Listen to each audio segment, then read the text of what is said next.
WBAL-TV, WBAL-DT Baltimore. Live, local, late breaking. This is WBAL-TV 11 News at 6. Officials say it appeared everyone was on the same page with instructions, but moments later, a deadly accident claimed the lives of 49 people. Tonight, the investigation of a deadly commuter plane crash, the worst air accident in the U.S. since 2001. Federal authorities say they have new clues, while a local aviation expert says it should never have happened. The I-Team's lead investigative reporter Jane Miller is live in the newsroom. She has more for us. Jane? Rod, you've probably heard the crew of a plane say over the intercom just before takeoff, cross-check. That's the system in place to make sure simple mistakes don't lead to catastrophic results. But that was the result in Lexington, Kentucky yesterday, in an incident that at this point appears to involve an error as simple as making a wrong turn.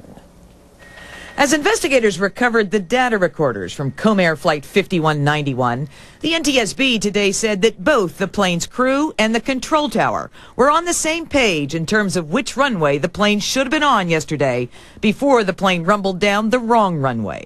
The result was catastrophic. 49 of 50 people on board killed when the plane crashed and burned.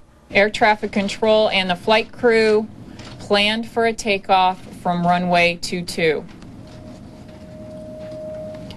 As you know, the FDR and the evidence on scene indicates the crew took off from runway 26.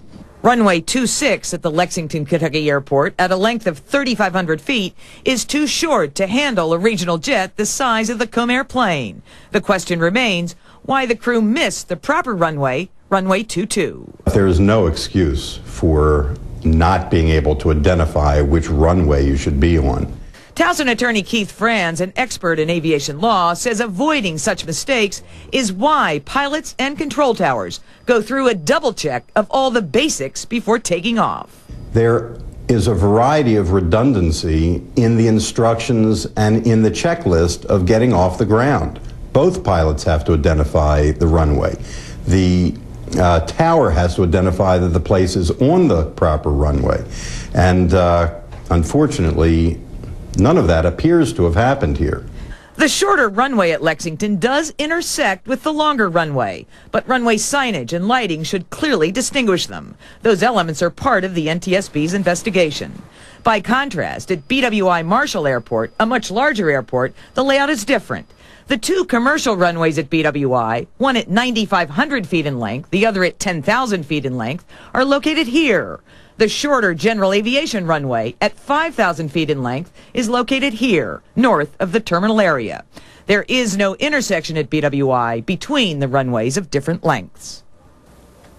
BWI officials say inspectors check the condition of runways, including lighting and signage, 3 times a day. In Lexington, the taxiway for the big runway was changed slightly last week. Investigators will try to learn if that factored into Flight 5191, ending up on the wrong runway yesterday. Reporting live from the newsroom tonight, I'm Jane Miller, WBAL TV 11 News.